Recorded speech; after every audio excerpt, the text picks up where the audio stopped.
બોલો ચાલુ કરો. હા, હેલો મિત્રો, શેખ બજારની વાતોમાં હવે આજે મારે ઉપેન્દ્રભાઈ પટેલ, હું તો પાટણના, પણ એ અમેરિકાથી છે.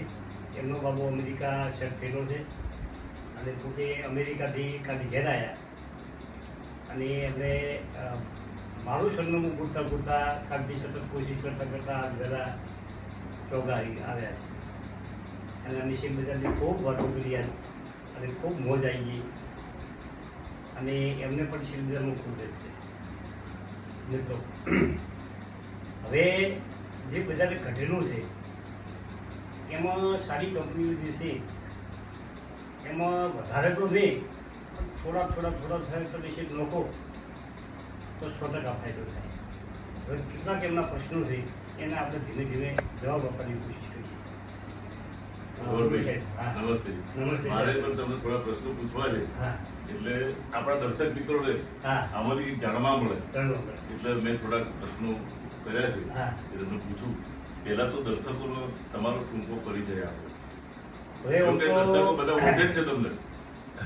મારો પરિચય તો મેં વિડીયોમાં ઘણી વખત આપ્યો છે, પણ જુઓ, હું ગામ ચાંગા, તાલુકો કોંકરી, જિલ્લો બનાસકાંઠા, એક ખેડૂત પરિવારમાં જન્મેલો માણસ છું. નાનપણથી ખૂબ મહેનત કરી છે. મારા પિતા પણ ખેડૂત હતા, હું પણ આપણે જાતે ખેતી અને પશુપાલનનો ધંધો કરું છું. મેં સહકારી સંસ્થામાં નોકરી કરી છે 40 વર્ષ અને નિવૃત્તિમાં પણ હું અત્યારે સવાર 2 ટાઈમ મારા ખેતરમાં જોઉં છું અને દિવસે હું જે બિઝનેસ ટીવી જોઉં, સારા પુસ્તકો વાંચું, શેર બજારમાં વાંચું, શેર બજારમાં મની કંટ્રોલ, સ્કેનર, ગૂગલ, આવી ગમે એથી માહિતી એકઠી કરી અને કોઈ કંપની મારા રડારમાં હોય તો કંપની વિશે હું લગભગ બધું ફેરવી કરું છું. કંપનીની આખી હિસ્ટરી જોયા પછી જ હું એનો વિડીયોમાં ઉલ્લેખ કરવાનો પ્રયત્ન કરું છું. હવે ખેતી કરતા અને આપણા નાના ઇન્ડિયન ગામડામાં રહી તમે શેર બજારમાં કેવી રીતે પ્રવેશ કર્યા? શેર બજારમાં કેવી રીતે રસ જાગ્યો?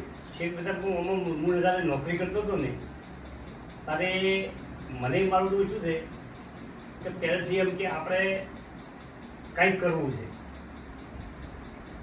અમારે બધાએ સુખી માણસો ખૂબ હતા, પણ મારો પરિવાર મોટો પરિવાર હતો. મારા ફાધરની 3 ભાઈ અને 4 ભાઈ, એટલે અમને એમ હતું કે ભાઈ આપણે બધાની હરોળમાં હેડવું પડશે તો આપણે પહેલેથી કંઈક કરવું પડશે ને કે આપણે પછી અત્યારે આપણે બધું ભેગું છે પણ ભાગવા પડશે ત્યારે આપણા ભાગમાં ઓછું આવશે. એટલે પહેલેથી મેં જમીન લેવાનું, ખેતીની જમીન, પછી કોઈ સારી જગ્યાએ રોકાણ કરવાનું મારા આ લક્ષ્ય જ હતું સતત. અને એમાં શેર બજારમાં આઈપીઓ ભરવાની કે એની બાજુમાં મારે એક મારો ભાઈબંધ આજે પણ મોરબીના સનાલિયા સાહેબ છે, જીએનએફસીમાં નોકરી કરતા. એ બીએસસી એગ્રીકલ્ચર હતો, અંગ્રેજીમાં થોડીક એમની પકડ સારી હતી. મારે એકદમ ક્લોઝ ફ્રેન્ડ હતા. એમનો થોડોક સહકાર મળ્યો, એમને વાતાવરણ જમાયું અને 2008માં જે મંદિરમાં પછી મેં શેરમાં વિચારીને પડ્યા રાખ્યા એનો મને મોટો બેનિફિટ મળ્યો. આ બધો બેનિફિટ લીધો, તમે શેર બજારનો ધંધો કર્યો, તમે આટલા બધા આગળ આવ્યા, પણ તમે વિડીયો બનાવવાની શરૂઆત કેવી રીતે, તમને પ્રેરણા ક્યાંથી મળી? હવે વિડીયોમાં તો બનાવવાનું એવું છે ઉપેન્દ્રભાઈ કે જુઓ, મને સતત એવું થતું હતું કે આપણા દર્શકોને કાંઈક માર્ગદર્શન આપવું છે. પરંતુ એક વખત હું દિવાળી ઉપર મારા ખેતરમાં ગયો એટલે મારા ભાગિયાનો છોકરો હાજર નહોતો. એટલે મેં ભાગિયાને પૂછ્યું કે ભાઈ ક્યાં છે છોકરો? કે વિડીયો ઉતારવા ગયો. એટલે ક્ષેત્રમાં હું ફરતો હતો અને એ છોકરો આવ્યો ને મેં પૂછ્યું કે ભાઈ ક્યાં જતો હતો? કે હું બા વિડીયો ઉતારતો. પછી મેં એનો વિડીયો જોયો. એટલે કીધું ખોટો ટાઈમ તો બગાડે છે ને આ ફોર્મમાં આપણે બગડે છે ને આવું બધું. મેં એને કીધું, પણ વચ્ચે રસ્તામાં મને વિચાર આવ્યો કે આ છોકરો જે વિડીયો ઉતારે છે અને હું આખો દિવસ શેર બજારમાં આટલો બધો અભ્યાસ કરું છું, જાણું છું, આટલા બધા મને અનુભવ છે, તો મારા અનુભવો લોકોને શેર કરવા માટે ની વિડીયો બનાવવાનું શરૂઆત કરી. શરૂઆતમાં વિડીયો ચાલતા જ નહોતા. ખૂબ સરસ. તમે આ શેર બજાર પ્રવેશ છે હા તો તમારા કોઈ ફેવરેટ સ્ટોક છે જો ફેવરેટ સ્ટોકમાં જો તમને પસંદ હોય જો હું તમને ખાસ વાત કરું કે મારા ફેવરેટ સ્ટોક હોય કે ના હોય, હું વિડીયોમાં સ્પષ્ટ વાત કરું. મને જે લાગે, મારો જે અનુભવ છે ભાઈ, મારા વિડીયોમાં નિચોડ બધા નિચોડથી વિડીયો બનાવ્યા. કોઈ મારું જે જ્ઞાન હતું તે ટોટલ પીસી દીધું છે. અને મારા રડારમાં જે કંપનીઓ આવે ને કે મને એમ લાગે કે ધારો કે EID પેરી એનું હોલ્ડિંગ કોરોમંડળમાં 50-56% જેવું, અને એનું કામ ને બધું જોતો મને એવું ધારો કે લાગે કે ભાઈ એની વેલ્યુ બહુ ઊંચી છે. આવી બધી માહિતી જે સારી સારી કંપનીઓ છે જેનો EPS મજબૂત છે, PA વેલ્યુએશનમાં સસ્તો છે, જે પ્રમોટરનું હોલ્ડિંગ 50% ઉપર છે, આવી કંપનીઓ હું તમારી સાથે કાયમ શેર કરતો હતો. અને નવી કોઈ કંપની રડારમાં આવે તો પણ એના વિશે પણ હું સતત તમને માહિતી આપતો રહ્યો છું. પરંતુ મારા મિત્રોને ખાસ સલાહ છે, તમે પણ શેર રડારમાં રાખજો અને શેરનો અભ્યાસ કરજો. અભ્યાસ કર્યા પછી જ તમને અનુકૂળ આવે તો આગળ વધજો. તમારે કોઈ પણ શેર લેવો હોય તો એને 2-5 મહિના રેકી કરવાની, એના ઉપર નજર રાખવાની. એક દિવસમાં કોઈ શેર ભાગી જવાનો નથી.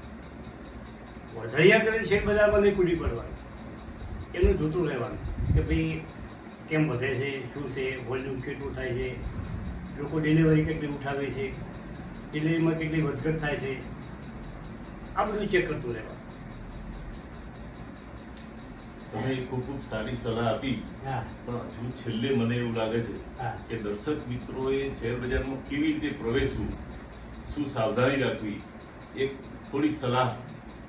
જેના કારણે એ લોકોને નુકસાન થાય નહીં. અત્યારે આ કોરોના પછી હા જે પતંગિયાની જેમ લોકો કૂદી પડે છે હા અને આ મંદીમાં ફસાણા છે, હા તો એ લોકોને તમે એક તમારા અનુભવના આધારે સલાહ આપો. જો મિત્રો, ખાસ તો સલાહ એ છે કે શેર બજાર ખૂબ ઘટેલું છે, પણ શેર બજારની બોટમ કોઈને ખ્યાલ નથી કે ધારો કે 21,000થી ફરીને પાછું ઉપર જશે કે 22,000થી શરૂઆત કરશે. પરંતુ શેર બજારમાં બ્લોકમાં ક્વોન્ટિટી ના ખરીદતા થોડા શેર ભેગા કરવાનું રાખો, જેથી ઘટે તો આપણે વધારે લઈએ તો બીજી ક્વોન્ટિટી લઈ શકો. એક સાથે બધા શેરો જો ખરીદશો તો તમને નુકસાન થવાનો ભય રહેશે. એટલે તમારે થોડી ક્વોન્ટિટી એકઠા કરતા સરસ પોર્ટફોલિયો તમે મેનેજ કરી શકશો. મિત્રો, આ મારી ખાસ સલાહ છે કે ધીમે ધીમે પોર્ટફોલિયો બનાવો.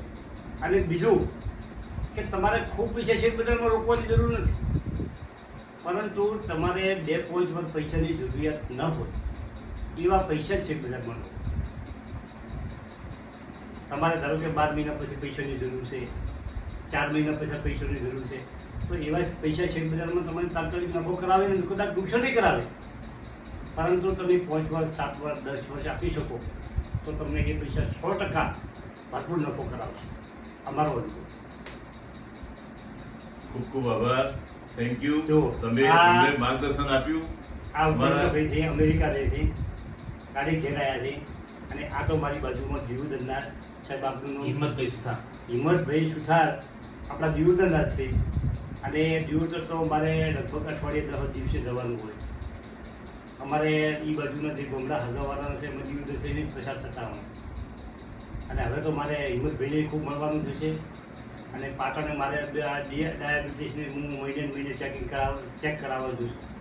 અને ઉપેન્દ્રભાઈ હાજર હશે તો એમને પણ મળશું. અમેરિકા હશે તો આપણે ફોનથી કોન્ટેક્ટ કરશું. ચોક્કસ વેલકમ. પરંતુ મારું ખાસ કહેવાનું એ છે તમને કે ગભરાટ નહીં કરવાની, શેર બજારમાં પેનિક નહીં થવાનું, શાંતિ જાળવવાની. કદાચ તમારો પોર્ટફોલિયો લોસમાં હોય તો કોઈ ચિંતા કરશો નહીં, સમય આપો. જો આ સમય પણ વીતી જશે. મારે જો કોઈ તકલીફ હોય તો મેં મારે ઘરે દિવાલ ઉપર મેં લખી રાખ્યું કે માણસના જીવનનો કઠિન સમય હોય પણ એ વીતી જાય છે.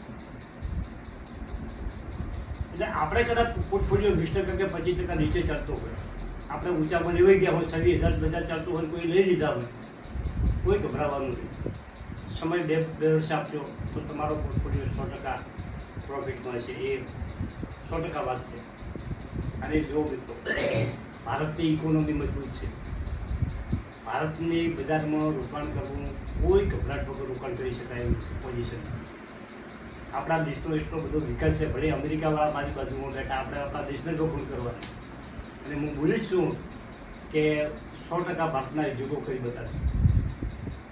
ટ્રમ્પ સાહેબે જે ટેરિફની વાત કરી છે, ભલે એના અમેરિકા વિરુદ્ધ આપણે ના બોલી શકતા, કોઈ ડિસિઝન ના લઈ શકતા, પણ ખાનગી રાહી સરકાર એના માટે કામ કરી રહી છે અને મક્કમ ડિસિઝન લઈ રહી છે. મિત્રો, આ બધી બજારની વાતો છે, ધીમે ધીમે સમજો. અને ખાસ યુવાન માણસોને સલાહ છે કે તમે વધારે રોકાણ ના કરો, પરંતુ દર મહિને તમે સારી એસઆઈપી એક કરજો, ભલે 1000 રૂપિયા રોકો. હવે અમે તો જુઓ દેશી માણસો છો, ટૂંકમાં એટલું સમજણ કે અમે 5 ગાયો રાખતા હોં કે 5 ભેંસો રાખતા, અને એનું જે સોળ આવે એ અમે 5 ડોડિયા કે 20 ડોડિયા 10 દિવસનો ઉકળે નાખો તો 100 મહિને ઉકળનો અમારો ટેબો થાય નહીં, 20 ટનનો ટેબો થાય, 20 ટોની ભરાય ટ્રેક્ટરની. તો હું તો એટલું સમજું છું કે તમે ધીમે ધીમે ધીમે પૈસા નાખશો તો એ વખત તમારો પોર્ટફોલિયો એટલો બધો સંગીન થઈ જશે. તમારો એસઆઈપીની તમારા પાસે એટલા બધા પૈસા છે, તમારે કોઈ મોટો પર્સન્ટ કરવો છે તો પણ તમે કરી શકો, પણ એમાં સમય આપવો પડશે. બસ, થેન્ક યુ, આભાર, ખૂબ ખૂબ થેન્ક યુ. અમને પણ સમય આપ્યો અને અમારી વાત ધન્યવાદ. સાંભળી, મજા આવી ગઈ. માર્ગદર્શન આપ્યું એ બદલ તમારો આભાર. તમારા અનુભવનો લાભ મળ્યો.